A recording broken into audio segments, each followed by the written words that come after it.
ফুলমতি কেন্দ্রীয় জামে মসজিদ ডেমরা ঢাকা। আমি হুজুরকে সামনে অনুরোধ করব হুজুরের বয়ান পেশ করার জন্য। নারায়ে তাকবীর, নারায়ে রিসালাত, নারায়ে তাকবীর, নারায়ে রিসালাত। প্রধান বক্তার আগমন। ধন্যবাদ হুজুরকে। আমি অনুরোধ করছি আপনারা যারা এখনো ডানে বামে ঘোরাফেরা করছেন এবং পিছনে দাঁড়িয়ে আছেন, ওয়ালাইকুম ওয়া রাহমাতুল্লাহি ওয়া বারাকাতুহু।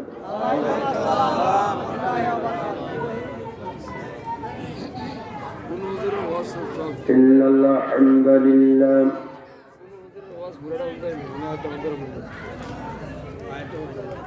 إن الحمد لله نحمده ونستعينه ونستغفره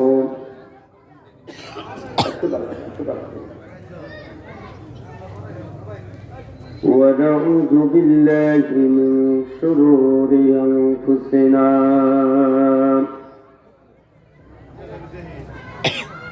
ومن سيئات أعمالنا من يهده الله فلا مضل له ومن يضلله فلا هادي له ونشهد أن لا إله إلا الله وحده لا شريك له ونشهد أن سيدنا وحبيبنا ومولانا محمدا عبده ورسوله صلى الله عليه وسلم الذي أرسله بالحق بشيرا ونذيرا وداعيا إلى الله بإذنه وسراجا منيرا সকলে জবানটা খুলে মোহাব্বতে পড়েন আউযু বিল্লাহি মিনাশ শাইতানির রাজীম বিসমিল্লাহির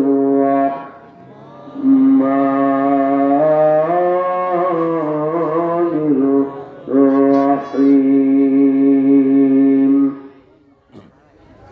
ইন্না নাহনু নাযালু الذكرى وإنا له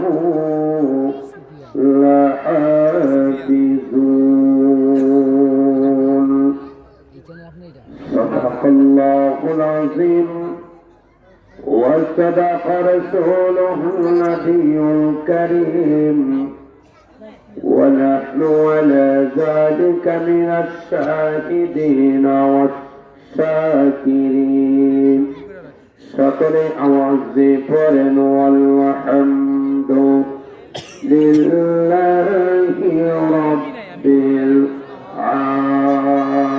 আলামিন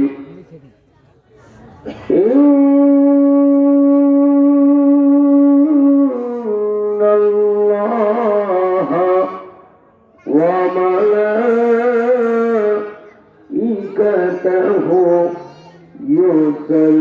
يصلون على النبي يا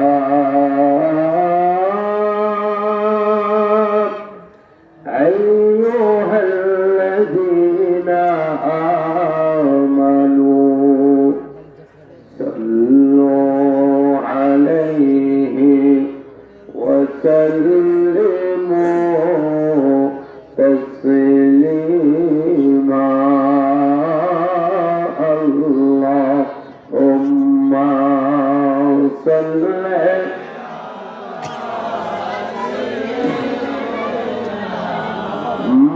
مولانا محمد وعلى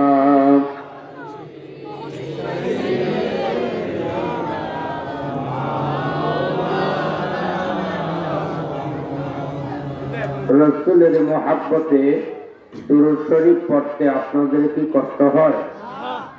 জোরে বলেন, কষ্ট হয়? দুরূদ শরীফ পড়লে গুনাহ হয় না সওয়াব হয়? আওয়াজ দা বলেন, নবীর উপর দুরূদ শরীফ পড়লে আমার আল্লাহ খুশি না বেজার? ফেরেশতারা খুশি না বেজার? আমার নূর নবী খুশি না বেজার? একটা জবান বলা রাখবে, সকলের জবান খুলে নবীর প্রেম ভালোবাসা মহাব্বত নিয়ে মনের আবেগকে উদ্ধার করে দিয়ে জবানটা খুলে সকলে পড়েন আল্লাহ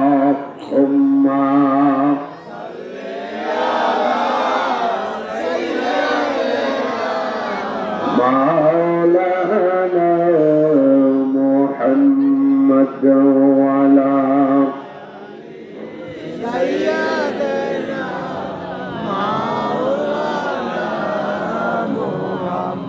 রসুল তোমায় ভালোবাসি, আমার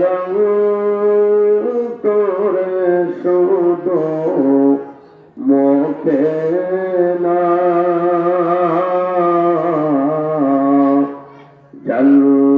জান্নাতের আশায় নয় হে রসুল, জাহান নামকে ধরে না আল্লাহুম্মা।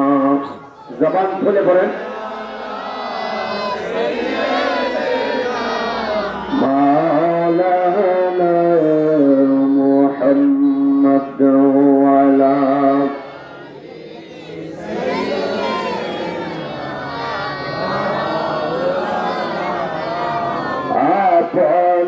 নয়নে কাহবে জানি বলেন আপন নয়নে কাহবে জানি নূর নবীকে মোরা দেখব ও নবী নবী করে আর কত কালামি কাঁদব আল্লাহুম্মা সাল্লি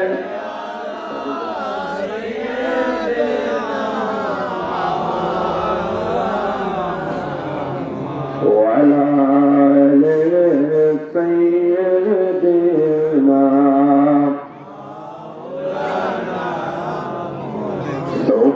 সুবহানাল্লাহ আলহামদুলিল্লাহ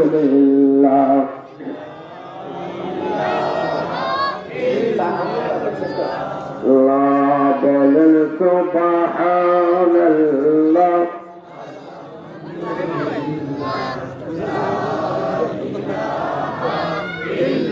হাসবি রাব্বি জাল্লাল্লাহ মা ফি কলবি গায়রুল্লাহ বলেন হাসবি রাব্বি জাল্লাল্লাহ মা ফি কলবি গায়রুল্লাহ নূর মুহাম্মদ সাল্লাল্লাহ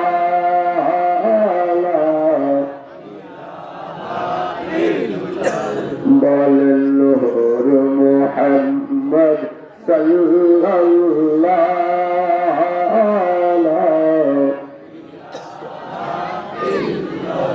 বলেন লা ইলাহা ইল্লাল্লাহু লা আবার লা ইলাহা ইল্লাল্লাহু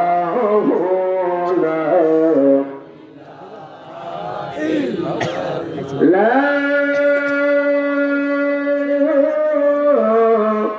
ইলাহা মুহাম্মাদুর রাসূলুল্লাহ জোরে বলেন সাল্লাল্লাহু আলাইহি ওয়াসাল্লাম। মাওলা আলী রাদিয়াল্লাহু তাআলা আনহু মডেল মাদ্রাসার প্রথম বার্ষিক ওয়াজ ও দোয়া মাহফিলের সম্মানিত প্রধান অতিথি জনাব মোহাম্মদ আবুল কাউসার আসাদ সাহেব, আজকের মাহফিলে আলোচনা করেছেন হযরত মাওলানা শরীফুল্লাহ শাহীন সাহেব, মুফতি মোহাম্মদ রুহুল আউয়াল আল কাদরি সাহেব, হাফেজ মাওলানা মোহাম্মদ সাজ্জাদ হুসাইন নুরি সাহেব, মঞ্চে উপস্থিত সকলের সুপরিচিত আলিম দ্বীন, পাশের মসজিদের সম্মানিত ইমাম ও খতিব হযরত মাওলানা মোল্লা আবু সুফিয়ান সাহেব, হযরত মাওলানা মাহবুব রহমান সাহেব, হাফেজ মাওলানা আমিরুল ইসলাম সাহেব, হাফেজ মোহাম্মদ জুবাইর হুসাইন সাহেব, আজকের মাহফিলের সম্মানিত সভাপতি জনাব মোহাম্মদ শামসুল আলম সাহেব, মাহফিল উপস্থাপনা রয়েছেন মাহফুজুর রহমান, সম্মানিত অনেক অনেক বিশেষ অতিথিবৃন্দ, হযরতে উলামায়ে কেরাম। এই শীতের মধ্যে বসে আছেন, এই বাচ্চাগুলো যাতে ডিস্টার্ব না করে একটু ভলান্টিয়ার ভাই যারা আছেন, এই যে আশেপাশের ছেলেরা আওয়াজ করছে, এই জিনিসটা একটু ভলান্টিয়ার ভাই একটা দেখায়, সকালে একটু আওয়াজ দাবালেন তো দেখি। এই শীতের মধ্যে হাজার হাজার মুসলমান থেকে ভালোবেসে মহাব্বত করে আমাদেরকে যাচাই বাছাই করে আজকের এই নুরানি ইমানি আজও সামনে আমাদেরকে আসার এবং বসা তৌফিক দিয়েছেন যিনি তিনি কে? আল্লাহ। আরেকবার আওয়াজ বলেন কে? আল্লাহ। আমাদেরকে আল্লাহ আজকে এই জান্নাতের মেহমান বানিয়েছেন। আমাদের মতো কত মানুষ এই মুহূর্তে দোকানপাটে, রাস্তাঘাটে, টেলিভিশনের সামনে, বাসা বাড়িতে, খাট পালঙ্কে, আরামের বিছানায় আছে কি নাই? আমাদের মতো কত মানুষকে অসুস্থ করে অ্যাক্সিডেন্টে কঠিন কঠিন রোগগ্রস্ত করে আল্লাহ একদল মানুষকে এই মুহূর্তে হসপিটালের সিটে রাখছেন কি রাখেন নাই? আছে কি নাই? আমার আপনার মতো, আমার মতো বাড়িওয়ালা, গাড়িওয়ালা, বিল্ডিংওয়ালা, জমিনওয়ালা, শিল্পপতি, রাষ্ট্রপতি, এমপি, মন্ত্রী, রাজা, বাদশাহ, নারী, পুরুষ, যুবক, বুড়া, বলে তো দেখি এই মুহূর্তে 3.5 হাত কবরে আছে কি নাই? তিনি তো পারতেন আপনাকে আমাকে আজকে এই জান্নাতের বাগানে না বসাইয়া হসপিটালের সিটও শোয়া রাখতে পারতেন। তিনি তো পারতেন আপনাকে আমাকে এই জমিনের উপরে না রেখে মালাকুল মউত আজরাইল আলাইহিস সালামকে যে কোনো মুহূর্তে আপনার কাছে আমার কাছে পাঠিয়ে এই দুনিয়ার মায়া সব কিছু ত্যাগ করাইয়া তিনি পারতেন এই মুহূর্তে 3.5 হাত কবরে শোয়াইয়া। আল্লাহর কি ক্ষমতা আছে না নাই? যারা বলেন আছে না নাই? এমন কোন দিন নাই, এমন কোন রাত্রি নাই, এমন কোন ঘন্টা নাই, এমন কোন মিনিট নাই যেই মিনিটে, যে ঘন্টায়, যে রাত্রিতে, যেই দিনে মানুষ মরে না। কথা বলেন ঠিক কিনা? প্রতি মিনিটে মিনিটে, প্রতিদিন, প্রতি রাত্রিতে একদল মানুষ পৃথিবীতে আসতেছে, আরেকদল মানুষ এই পৃথিবীর মায়া ছেড়ে কবর দেশে চলে যাচ্ছে। আল্লাহ তো আপনাকে আমাকে পারতেন হসপিটালে ছিটে রাখতে, তিনি তো পারতেন আপনাকে আমাকে এই মুহূর্তে 3.5 হাত কবরে রাখতে। তা না করে অনেক অনেক ভালোবেসে মহাব্বত করে আজকের জান্নাতে বসার সুযোগ করে দিয়েছেন। দখলামি না করে উচ্চ স্বরে জবানটা ধরে মনের আবেগ উদ্ধার করে দিয়ে একবার কালিমাতুল শুকুর আদায় করে নিচ্ছে। সকলে সমস্ত ইমানের ভলিউমটুকু বাড়িয়ে দিয়ে একবার বলেন দেখি আলহামদুলিল্লাহ। আল্লাহ খুশি না বেজা? শুকরিয়া আদায় করাতে আল্লাহ খুশি না বেজা? অনেক অনেক খুশি। তাইলে আরেকবার শুকরিয়া আদায় করবো, রাজি আছেন আপনারা?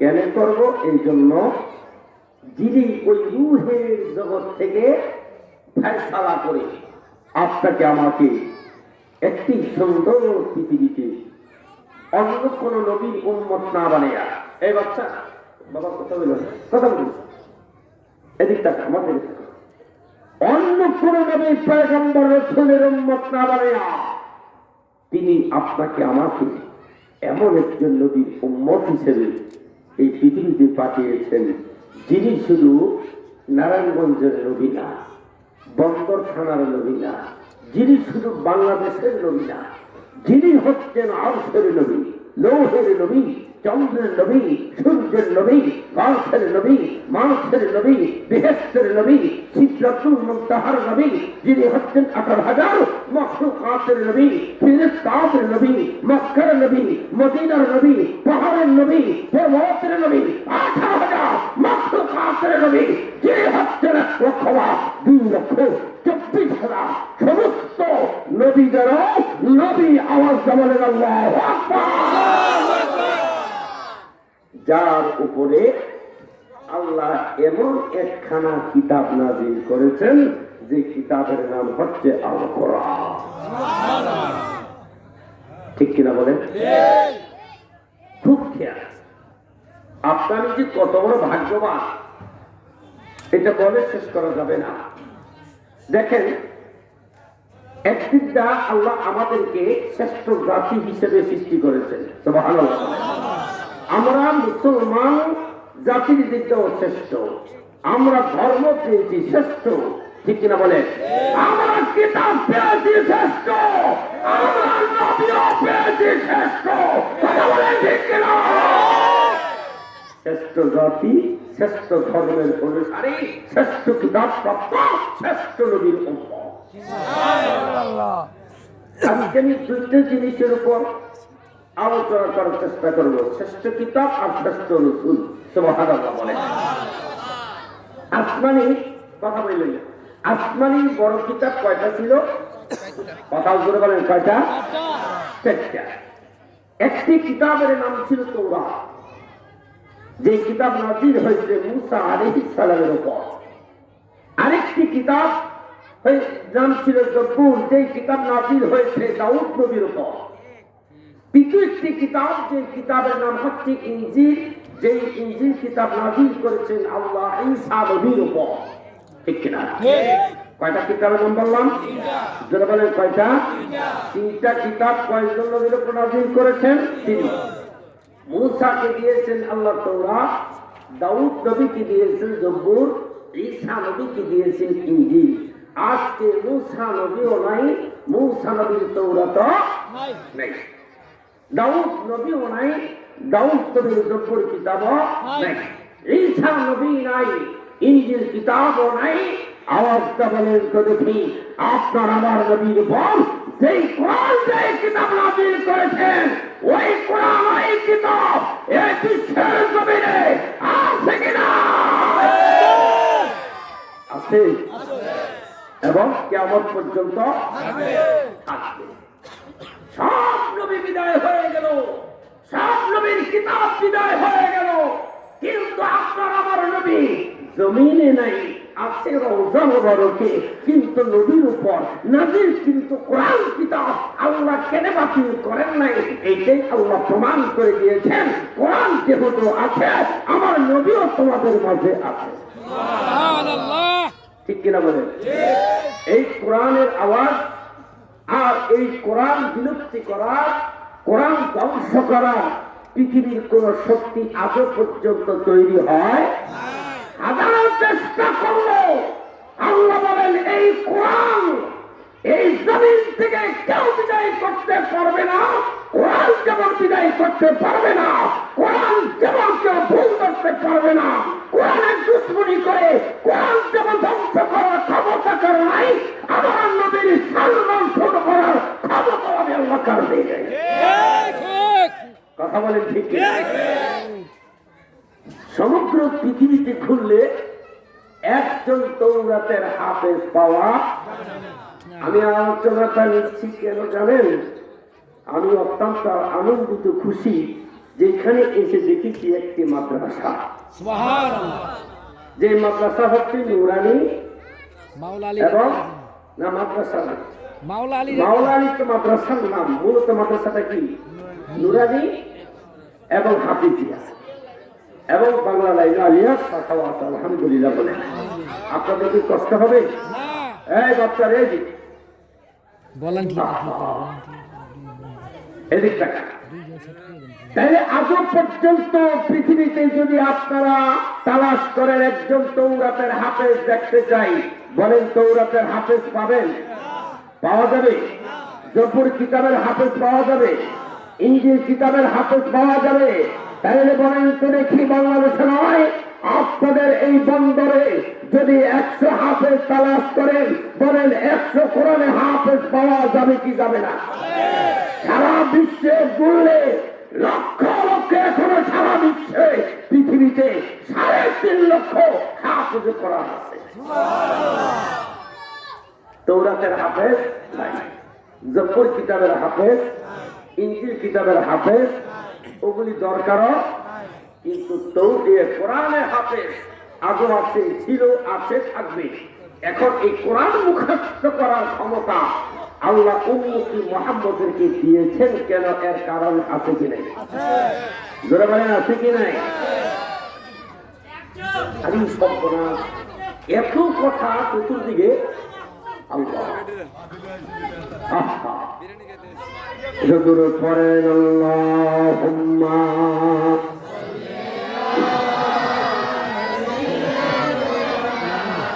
মাওলানা ওয়া আলা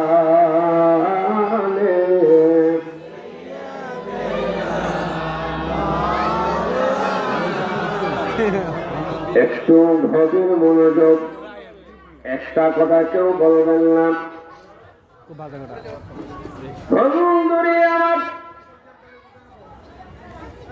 আমার আল্লাহ বলেন তৌরাতের হাফেজ, তৌরাত মুখস্থ করার ক্ষমতা আমি আল্লাহ কাউকে দেই নাই।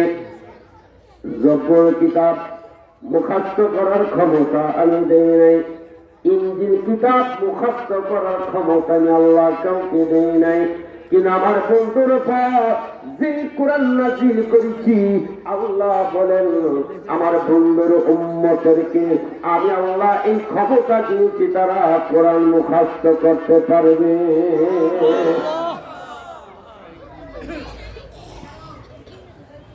আমার নবী 24,000 মুজিজা ছিল। কয় হাজার?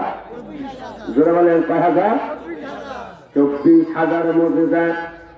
মুসা নবীর ছিল 2টা থেকে 3টা মুজিজা, দাউদ নবীর ছিল 1টা মুজিজা, আল্লাহ অন্যান্য নবীদেরকে 2টা 5টা 10টা মুজিজা দিয়েছেন, আর আপনার আমার নবীকে আল্লাহ 24,000 মুজিজা দিয়েছেন।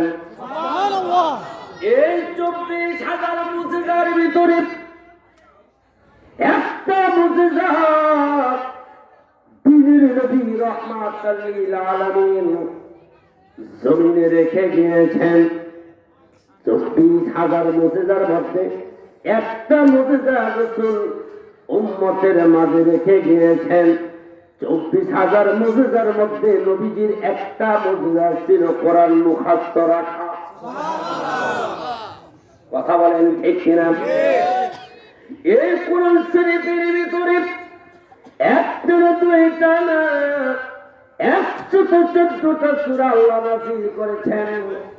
6,666 আয়াত আল্লাহ নাযিল করেছেন। এই 6,666 আয়াত মুখস্থ করার ক্ষমতা আপনার আমার নবীর ছিল কি ছিল না? জোরে বলেন ছিল না? এখন আমাদের মাঝে এই পুরা 30টি পারা কোরআন মুখস্থ করার ক্ষমতা আমাদের আছে কি নাই? জোরে বলেন আছে কি নাই? এই ক্ষমতায় বুঝে যাও উম্মতে মুহাম্মদেরকে আমার আল্লাহ কেনে দিয়েছেন। তাকান খুব খেয়াল, এই কোরআন মুখস্থ করার ক্ষমতা আল্লাহ কেনে নবী উম্মতেরকে দিয়েছেন, মুসলমানদেরকে কেনে দিয়েছেন। এই জন্য দিয়েছেন আল্লাহ জানেন, যখন কোরআন নাযিল শুরু হয়েছে তখনও কোরআনের দুশমন ছিল। নবীর উপর যখন কোরআন নাযিল হয়েছে তখনও কোরআনের দুশমন মক্কার জমিনে ছিল। ঠিক কিনা বলেন? আল্লাহ জানেন এই কোরআনের দুশমন কিয়ামত পর্যন্ত জমিনে থাকবে।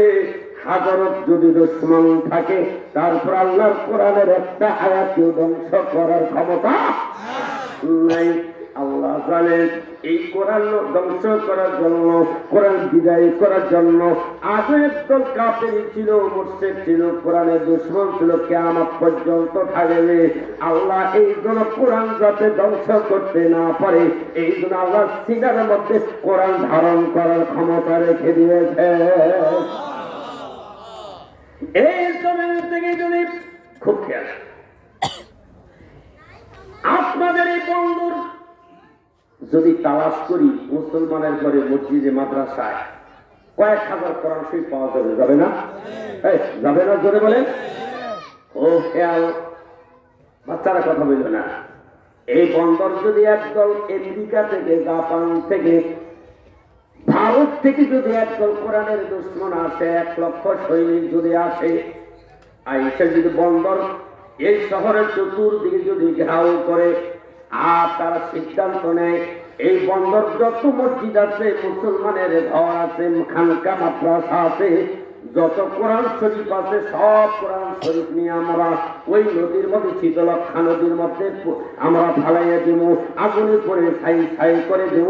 এই বন্দর একটা মুসলমান যেন কোরআন পড়তে না পারে। উদাহরণ দিচ্ছি, এবার ভারত থেকে একদল কাফের আইসা এই বন্দর শহরটা ঘাও কইরা মুসলমানের ঘর থেকে, মসজিদ থেকে, মাদ্রাসা থেকে এবার সমস্ত কোরআন শরীফ করে নিয়ে শীতলক্ষা নদীর মধ্যে যদি ফালাইয়া দেয়, মুসলমানের ঘরে যদি একটা কোরআন শরীফ যদি না থাকে, আর এই বন্দর শহরের ভিতরে যদি 2-4 জন 5 জন আলেম থাকে, মোল্লা আবু সুফিয়ান সাহেবের মতো যদি 5 জন মাওলানা থাকে, 10 জন হাফেজে কোরআন থাকে, খুব খেয়াল।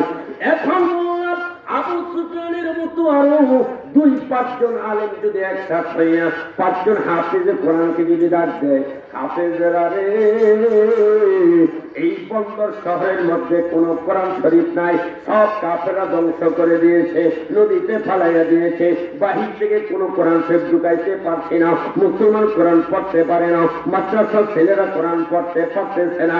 ও হাফেজেরা, তোমরা যারা কোরআন মুখস্থ করেছো তোমরা আসো, 5 জন হাফেজ দাঁড়াও। আই মোল্লা আবু সুফিয়ান সাহেব যদি আর 5 জন মাওলানা নিয়ে খাতা কলম নিয়ে বসে, আর এই 5 জন হাফেজকে যদি বলে তোমরা একজন একজন করে সূরা ফাতিহা থেকে পড়তে থাকো, তোমরা দাঁড়াইয়া দাঁড়াইয়া কোরআন মুখস্থ পড়বা, আর তোমাদের জবান থেকে শুনে শুনে আমরা কলম দিয়ে কাগজের মধ্যে কোরআন লিখবো। বলেন যদি কি একদিন হোক আর 5 দিন হোক হাফেজের জবান থেকে কোরআন শুনি না, মুফতি মোল্লা আবু সুফিয়ান সাহেবের মতো 2-4 জন 5 জন আলেম আবার কলম দিয়ে 30 পারা কোরআন লিখতে পারবি কি পারবে না?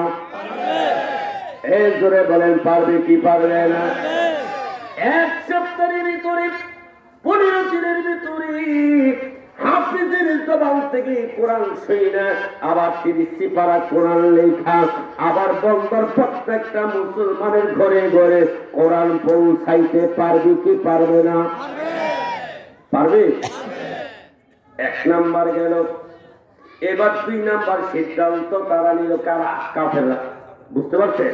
তারা জায়গা ফেলছে মসজিদের কয়েকজন ইমাম সাহেব ওই মাওলা আলী মাদ্রাসা ছাত্রদের থেকে কোরআন মুখস্থ শুনি না, তারা আবার কোরআন লেখছে।